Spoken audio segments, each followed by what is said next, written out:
En el nombre del Padre, y del Hijo, y del Espíritu Santo. Dios te salve María, llena eres de gracia, el Señor es contigo. Bendita tú eres entre todas las mujeres, y bendito es el fruto de tu vientre, Jesús. Santa María, Madre de Dios, ruega por nosotros pecadores, ahora y en la hora de nuestra muerte. Amén. Gloria al Padre, y al Hijo, y al Espíritu Santo.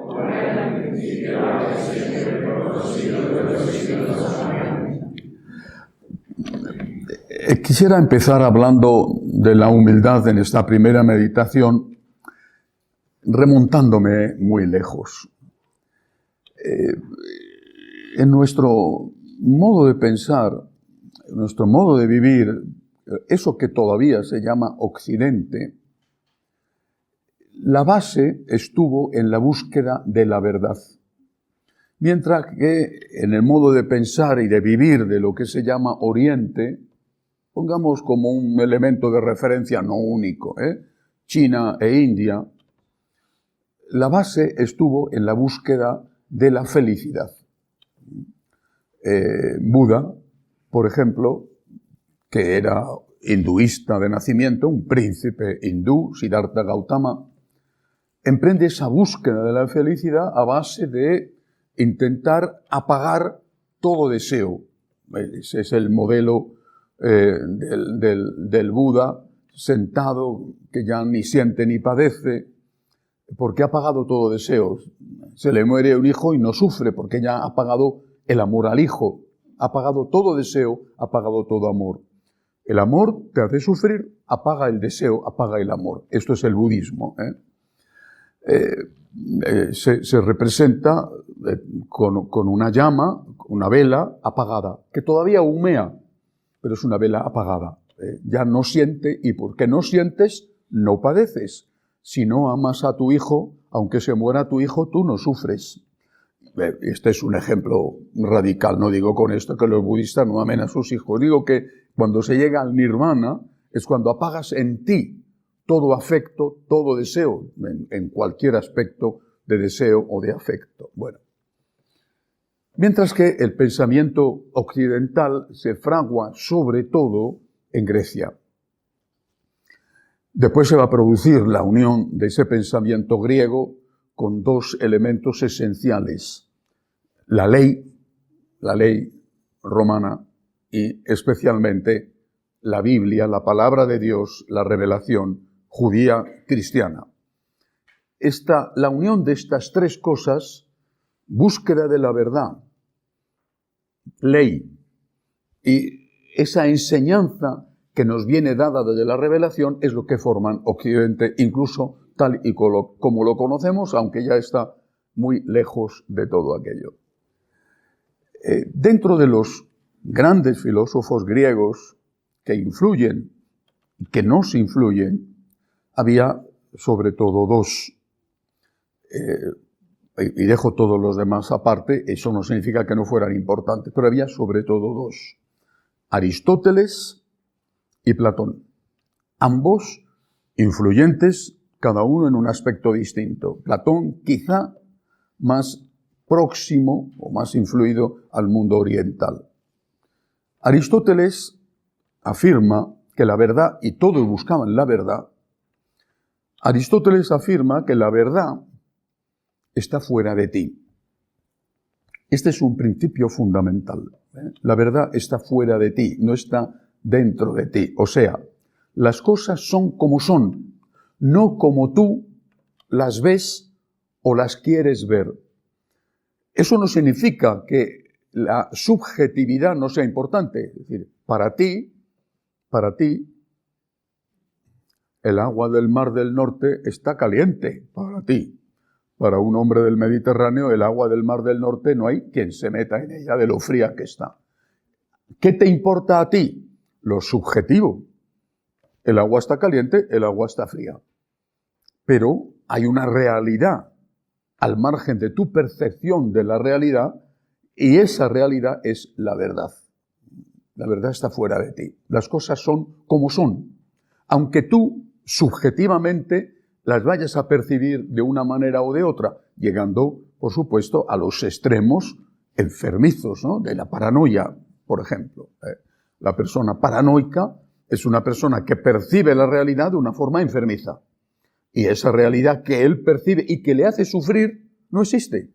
Pero para él sí que existe. O sea, para él eso es verdadero. Sin embargo, eso no es verdadero. La curación, si se puede, con el paranoico es hacerle ver que su percepción de la realidad no es la correcta. Bien. Nosotros partimos, repito, de esa influencia griega, de la influencia romana, la importancia de la ley, la ley que se llama ley natural y la ley que se llama ley positiva. Se llama ley positiva aquella ley que ha sido refrendada por una autoridad competente, fuera el emperador o sea un parlamento. Eso se le llama ley positiva. Bueno, la ley naturalmente es cambiante, la realidad no lo es. Y luego eso viene marcado profundísimamente por la enseñanza de la revelación sobre Dios y sobre el hombre. Ahora, cuando esta filosofía sobre la búsqueda de la verdad para encontrar la felicidad, pero la felicidad te va a llegar a través de la verdad, mientras que en el Oriente la felicidad te va a llegar desde tu propio interior y apagando todo instinto y todo deseo. Este Occidente del que formamos parte, que busca la verdad para ser felices, sobre todo con Aristóteles, llega a esa conclusión: la verdad existe, se puede alcanzar, se puede conocer la verdad, pero está dentro de mí. Para nosotros, poniendo el ejemplo de un gran santo y un gran pensador, Santo Tomás de Aquino, para nosotros eso es esencial a la hora de construir un esquema de tipo moral. Santo Tomás empezaba sus clases en la Universidad de la Sorbona y allí sufrió mucho, le hicieron sufrir mucho los franceses, pero él era un gigante del pensamiento y siempre empezaba su primer día de clase a los alumnos que tenía, consistía en poner una manzana encima de la mesa y decir: esto es una manzana, y el que no esté de acuerdo, que se vaya de clase. Y no era una butad, no era una perogrullada, no era una tontería, era un principio filosófico, era Aristóteles en estado puro. La verdad está fuera de mí. Yo no invento la verdad está fuera. Yo tengo que buscarla. Si hace frío o hace calor no depende solo de mi percepción. Podría decir hace frío para mí, pero no puedo decir hace frío. La verdad está fuera. Todo el desarrollo de la ciencia viene de ahí. Yo busco la verdad que está fuera de mí. ¿Cómo funcionan las cosas? ¿Cuál es el origen del mundo? ¿Quién ha creado el universo? Está fuera de mí y yo tengo que buscarlo. Santo Tomás dice: ¿qué es la verdad? La verdad está fuera. Y por tanto, ¿qué tengo yo que hacer? Adaptar mi pensamiento a la realidad de las cosas. Tengo que adaptar mi pensamiento a lo que está fuera. Yo busco la verdad para ser feliz, pero la verdad está fuera. Hace frío o hace calor, al margen de si a mí me parece que hace frío o hace calor. Pongo un ejemplo facilísimo de entender. Imaginad que una persona engañada, de buena fe, y seguro que así ha ocurrido además durante demasiados años, considerara que fumar es estupendo para los pulmones. Bueno, lo considera que es una cosa que te estimula, te tomas la nicotina, te estimula y a tus pulmones no le hace daño. Lo piensa, pero ¿cuál es la realidad? Entonces, la realidad está fuera de ti, no está en tu pensamiento. Tú puedes pensar que fumar es estupendo, pero la realidad está fuera de ti. Y esa realidad es la señora, es la que manda. Y tú lo que tienes que hacer es adaptar tu pensamiento a la realidad. Eso es lo que ha hecho la ciencia. Adapto lo que yo creo a la realidad. La Tierra es redonda. Y me lo dice la ciencia. Fumar te hace daño. Y me lo dice la ciencia. Si tú piensas que fumar es estupendo, va a ser un problema tuyo, pero tú tienes que adaptarte a la realidad. Santa Teresa de Jesús decía que estar con Dios y conocer la verdad era buscar la verdad en las cosas y que rezar era andar en verdad. Partimos, por lo tanto, de este dato, insisto, que nos viene dado, no es ajeno a nuestra religión, pero nos viene dado por ese extraordinario conjunto de pensadores que florecieron en la Grecia clásica, y de una manera particular, por el tema que nos interesa, Aristóteles. La verdad está fuera de mí y lo que yo tengo que hacer es adaptar mi pensamiento a la realidad, adaptar mi pensamiento a la verdad. Fumar es malo. No depende de mí si fumar es bueno o es malo.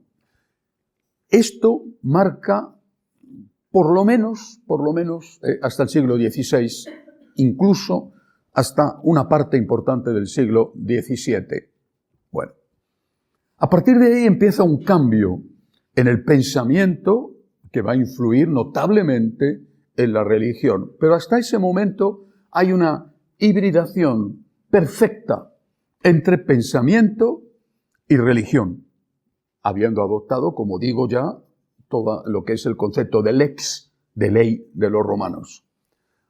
Vivimos durante 15, 16 siglos sin que esto sea un problema, pero pronto empiezan, siglo XVI, XVII, empiezan los problemas. Por ejemplo, voy a citar a un pensador católico importante, a muchos se les considera el primero, el que abre el camino a lo que después se llamará el idealismo. Me refiero a René Descartes. En español se dice Descartes y no es el Descartes de jugar a las cartas, René Descartes. Bueno, Descartes, entre otras muchas cosas, porque fue ciertamente un genio, Descartes resume de alguna manera su pensamiento, su filosofía, diciendo: pienso, luego existo. En la medida en que pienso, existo. Y esto es solo parcialmente cristiano. Un cristiano no puede decir nunca, pienso, luego existo. Un cristiano dice, amo, luego existo. Porque yo puedo pensar, qué maravilloso sería que acabara la guerra. Qué maravilloso sería que no hubiera hambre. ¿Y qué haces? Esto es lo que está pasando con muchísimos. Piensan, pero no hacen. Amar es la unión de pensamiento y de acción, porque la acción sola no es humana. Acción sola es lo que hace el animal, el instinto. La acción de amar implica pensamiento. El pensamiento precede a la acción. Esta persona sufre, voy a ayudarla. Después buscaré mi motivación, ahí entra nuestra fe. Voy a ayudarla. Voy a ayudarla, voy a hacer la compañía, voy a dar una limosna, lo que sea. El amor es lo que define al ser humano. Pero Descartes, en esa búsqueda, en esa ebullición que se ha producido en el siglo XVII sobre todo, y después ya abriendo el camino al XVIII con todo el tema de la Ilustración, Descartes abre la puerta de esta manera. Pienso, luego existo. La existencia depende del pensamiento. Se produce una ruptura tremenda con todo lo que se llamó la escolástica, de la cual Santo Tomás de Aquino era el principal exponente, no el único. Desde otra perspectiva, más influido por Platón, estaba San Buenaventura. He roto la búsqueda de la verdad y empiezo a construir la verdad en mi pensamiento. Siglo XIX. Vienen los que se conocen con el nombre de filósofos de la sospecha. Los tres son hijos de otro filósofo que vendría a ser el que rompe todo definitivamente. Me refiero a Hegel, uno de los grandes filósofos alemanes. es el fundador de lo que se conoce como idealismo. Y en ese concepto está dicho todo, idealismo. No me refiero al ideal. Lucho por un ideal, que mi patria sea libre. Lucho por un ideal, mi santidad. Lucho por un ideal, la unidad de la Iglesia. No es lo mismo. El idealismo implica que la primacía no está fuera de ti, sino que está dentro de ti, en tu idea.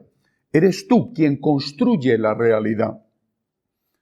La realidad, por lo tanto, empieza a dejar de existir y empieza a ser cada vez más importante lo que a ti te parece que es la realidad. Tu idea de la realidad, tu idea. Siglo XIX, los tres se llaman así, se conocen así, los tres padres de la sospecha.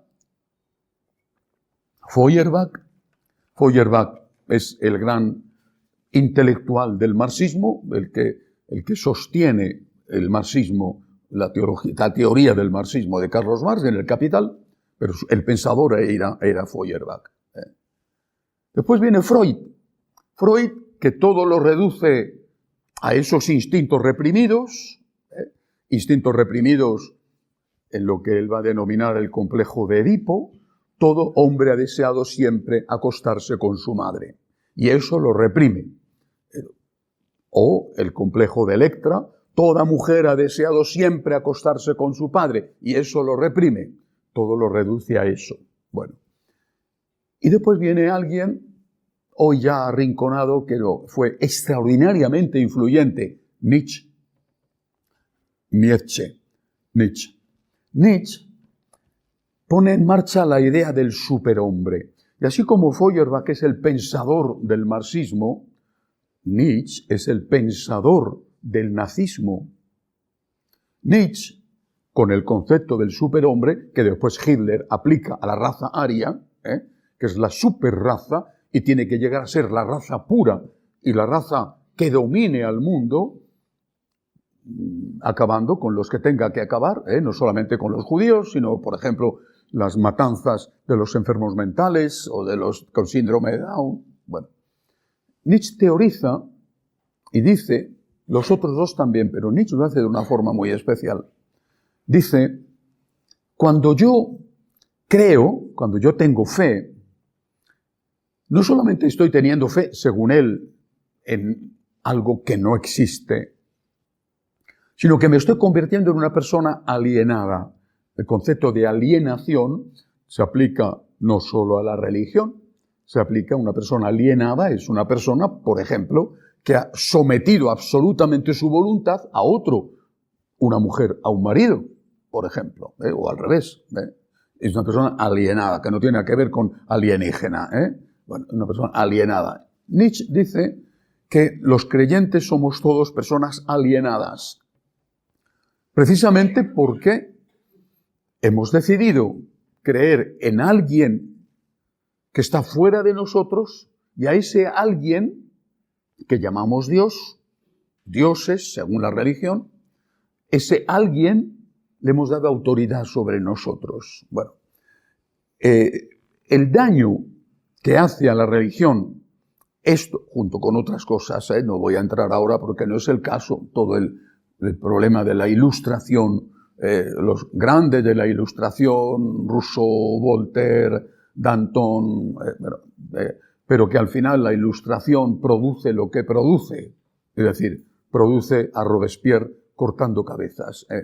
Bueno, esto nos ha puesto en crisis y ha hecho un enorme daño y ha separado a millones de la religión, y sin saber por qué. Pessoa es uno de los grandes de la literatura contemporánea portuguesa. En el libro del Desasosiego dice: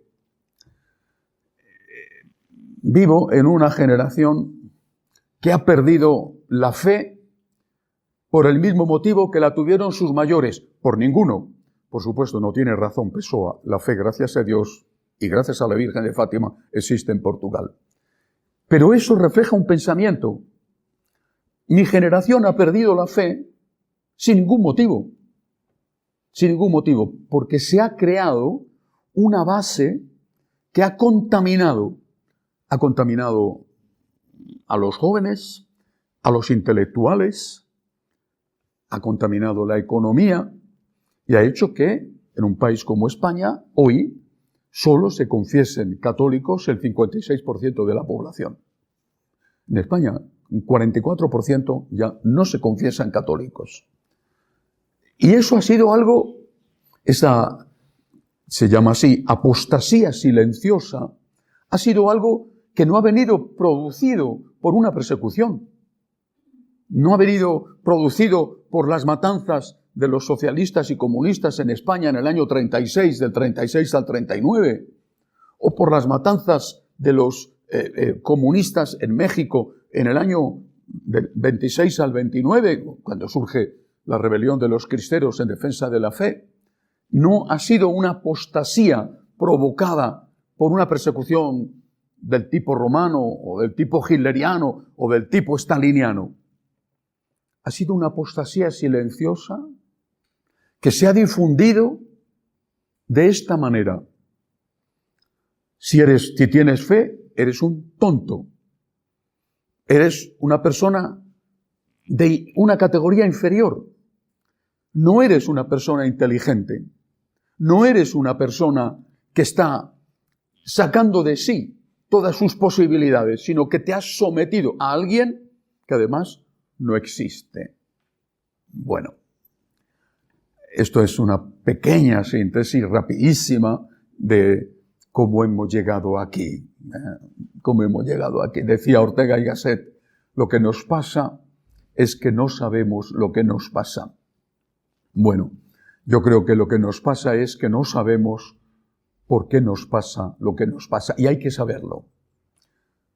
Vámonos de nuevo atrás, a ese pensamiento griego hoy desechado. Y vamos a hacerlo de la mano de la humildad.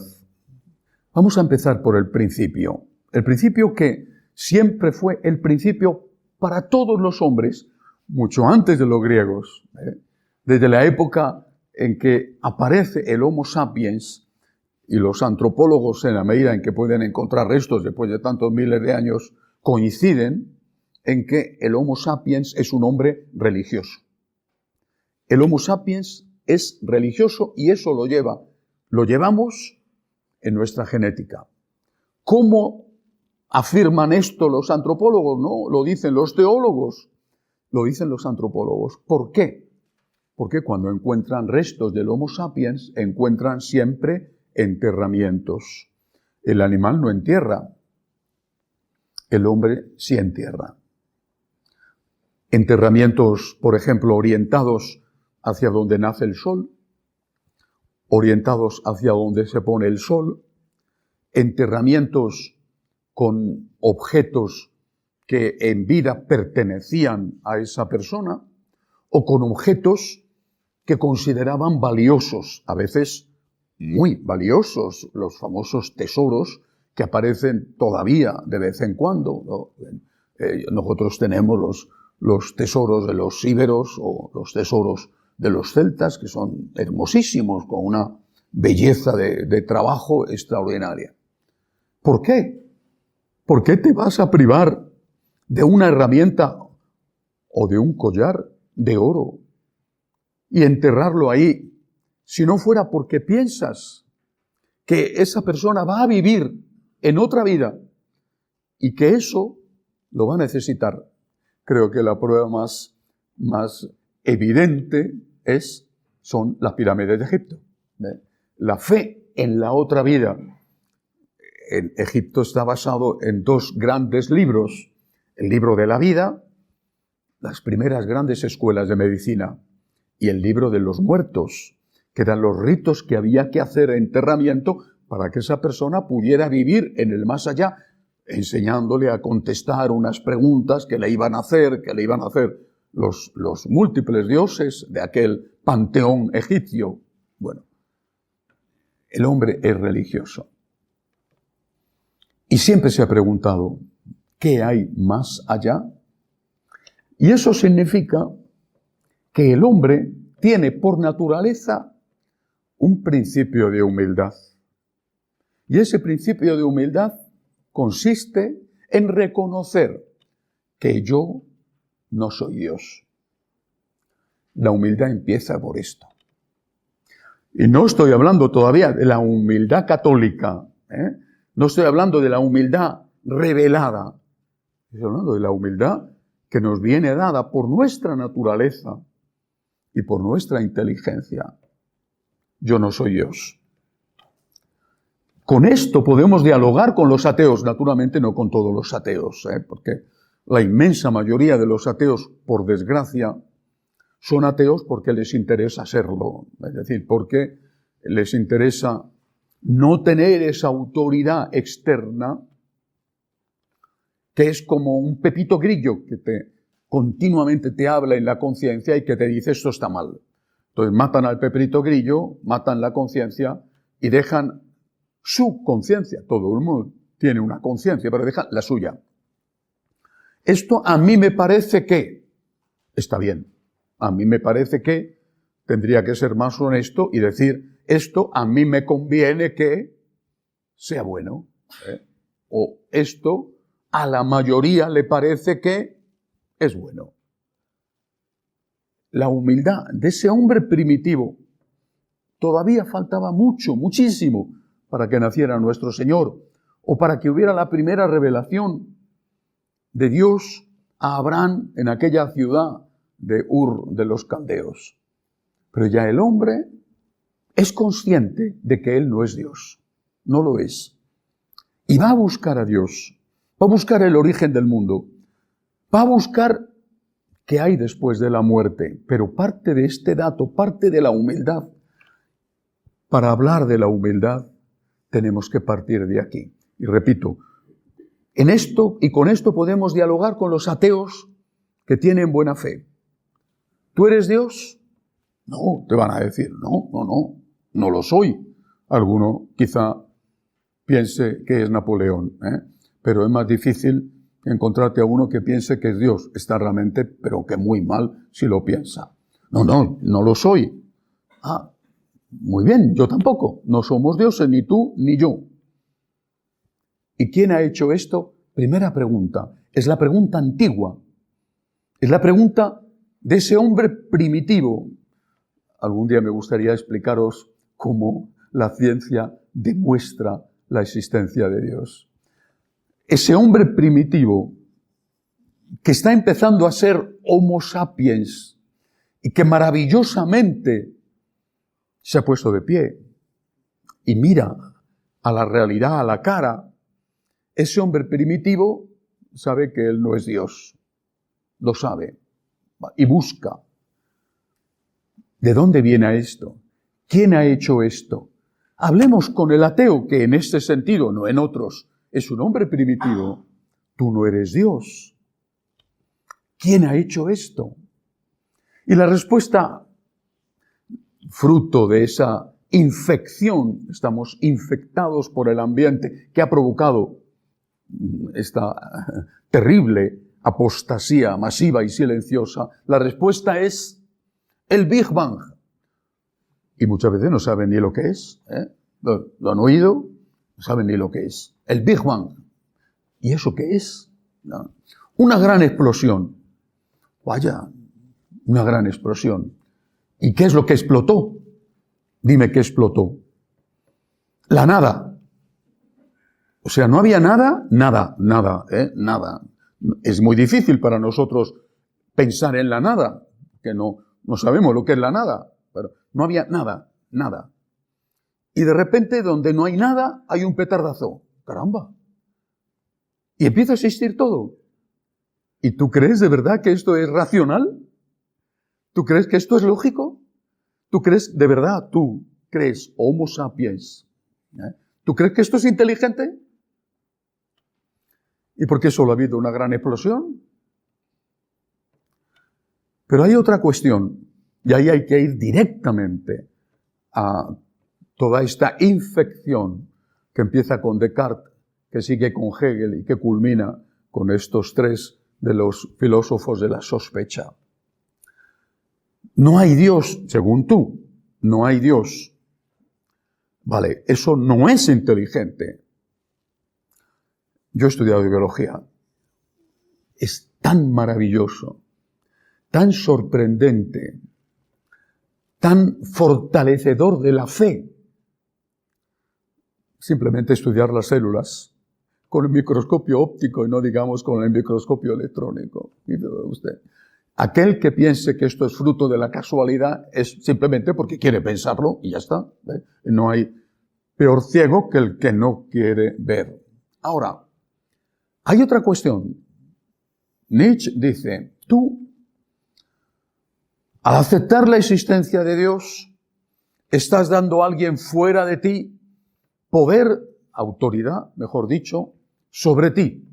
Te estás alienando. Vale. Y tú, al no aceptar la existencia de Dios, ¿qué estás haciendo? La respuesta es, como no hay nadie fuera de mí que me pueda decir que es verdad o que es mentira, que es bueno o que es malo, soy yo, el principio y fin, el alfa y omega de mi propia existencia. Soy yo el que defino qué es bueno y qué es malo. Pero es que este es el pecado original. Es que esta es la soberbia. Porque eso fue lo que le propuso la serpiente a Eva y Adán. Si coméis del fruto del árbol de la ciencia del bien y del mal, seréis dioses. ¿Qué es la ciencia del bien y del mal? Decidir qué es bueno y qué es malo. ¿Y qué es comer de ese fruto? Decidir por ti mismo qué es bueno y qué es malo. ¿Y cuál es la consecuencia de decidir por ti mismo qué es bueno y qué es malo? La Biblia, con ese lenguaje simbólico que refleja y expresa una verdad profunda y auténtica, la Biblia dice que lo que ocurrió fue la pérdida del paraíso. Y esa es la realidad. Cuando tú decides por ti mismo qué es bueno y qué es malo, lentamente o a veces muy rápidamente vas a decidir qué es bueno lo que te conviene y qué es malo lo que no te conviene. Y no solamente lo decides de una vez para siempre, sino que la realidad demuestra que vas cambiando y que lo que antes te podía parecer malo, hoy te parece bueno. Pero, ¿por qué? ¿Por qué decides eso? ¿Y por qué cambias? Y creo que es algo que una persona inteligente es capaz de percibir. Es lo que se llama la ingeniería social. Yo soy de una generación que vio por primera vez aprobado el divorcio en mi país y después vio por primera vez aprobado el aborto en mi país. Y recuerdo perfectamente los debates en televisión que siempre eran lacrimógenos. La jovencita violada por su padrastro, que la pobrecita de verdad, pobrecita, ¿verdad? Vale. Habría que abrir la puerta un poquito. Yo creo que los que sois más mayores aquí recordáis esto perfectamente como lo recuerdo yo. Los tres casos. Un poquito abierta la puerta. Pero ya advertía la Iglesia, una vez que la puerta está abierta, es cuestión de ir ampliando la apertura. Y los tres casos, peligro de la vida de la madre, la violación, el niño que viene con una anormalidad que va a ser desgraciado toda su vida, y ahí ya se introducía el concepto de que la felicidad dependía de lo que se llama la calidad de vida. Los tres pasos se ampliaron a un cuarto, la salud psíquica de la madre. No es que la madre no peligra con el parto, pero su salud psíquica sí. Y a partir de ahí ya se abrió la puerta y se entró en las leyes de plazos. Y las leyes de plazos hoy llegan, por ejemplo, Estados Unidos, hasta lo que se llama el aborto por decapitación, que es que, como sabéis, sale primero la cabeza del bebé, logran interrumpir un momento el parto, introducen en el cerebelo, una aguja, lo que en términos tauromáquicos se llama dar el descabello. A la criatura le dan el descabello, terminan el parto y ahora ya sí, la trocean bien troceadita para vender los órganos. A esto hemos llegado. Bueno, el paso siguiente, naturalmente, es la muerte de los niños recién nacidos. Ya se les puede matar porque se dice, bueno, es que viene con un síndrome de Down, no va a tener calidad de vida o cualquier otra excusa. Es decir, cuando tú te has hecho dueño de ti sin dar a nadie fuera de ti una autoridad, terminas por dar fuera de ti una autoridad no a Dios, sino a los nuevos dioses, a los políticos, a la opinión pública. El que no cree en Dios es capaz de creer en cualquier cosa. Y es Dostoyevski en Los hermanos Karamazov el que dice, si Dios no existe, todo está permitido. Este hombre ateo o agnóstico, los agnósticos son ateos cómodos, este hombre ateo agnóstico, la mayoría ya, en muchas sociedades, no tiene una voz externa, tiene muchas voces externas. Y ahí llega esa ingeniería social de hoy, que es lo que se denomina el relato, en el cual muchos políticos, algunos padecidos en España de una forma especial, pero no es el único país que padece a este tipo de gente, transforman la verdad de tal manera que lo que cuentan, que es lo que la gente cree, es otra cosa completamente distinta. Y si se incendian los bosques, es por el cambio climático, y no porque tú no hayas comprado las avionetas que hace 2 años habías prometido y que has comprado y se las has regalado a Marruecos, para tapar quién sabe qué secretos. Y si se incendian los bosques, no es porque no permite recoger una piña del bosque poniendo una multa si alguien la recoge. Y no es porque tú no dedicas dinero a limpiar los bosques y estás metiendo el dinero en joyas que tienes en tu casa y que no sabes, pobrecito de ti, cómo han llegado a tu casa. Fíjate, un montón de joyas de cientos de millones y ahí están en un cajón. Uy, qué tonto, no me había dado cuenta. Pero el relato es lo que la gente cree, el relato. Hemos huido de la realidad. Al huir de la realidad, nos hemos hecho no siervos de Dios, sino siervos de uno mismo, del egoísmo propio, y siervos de estos 1000 diosecillos que, de una forma o de otra, intentan suplantar el lugar de Dios. Y que te llegan a convencer, si les interesara, pues que fumar es una cosa maravillosa y que nada mejor para tus pulmones que meterte entre pecho y espalda todos los días una cajetilla de cigarrillos. Tenemos que volver a la humildad.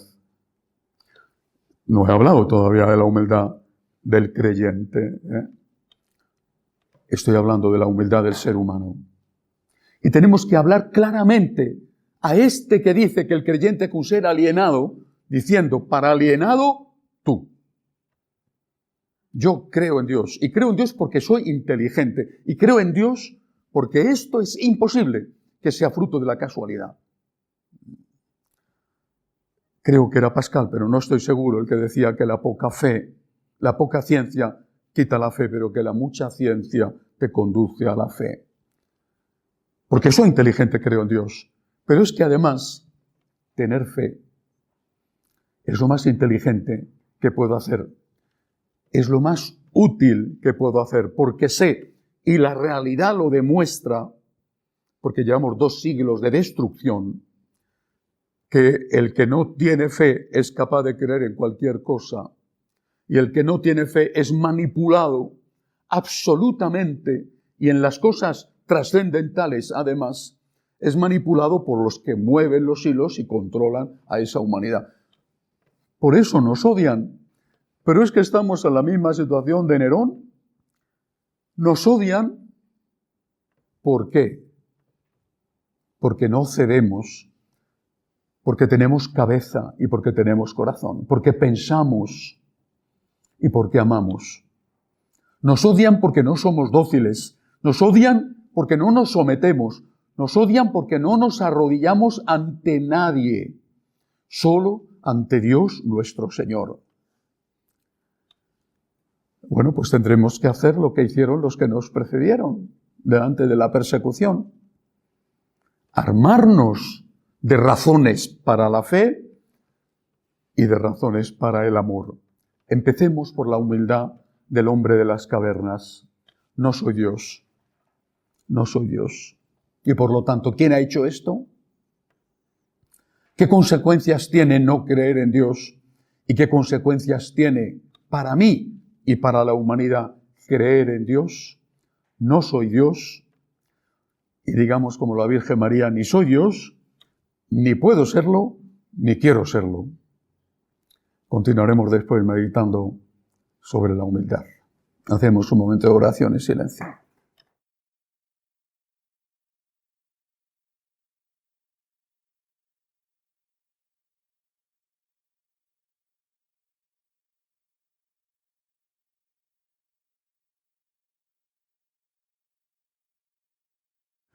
Dios te salve María, llena eres de gracia, el Señor es contigo.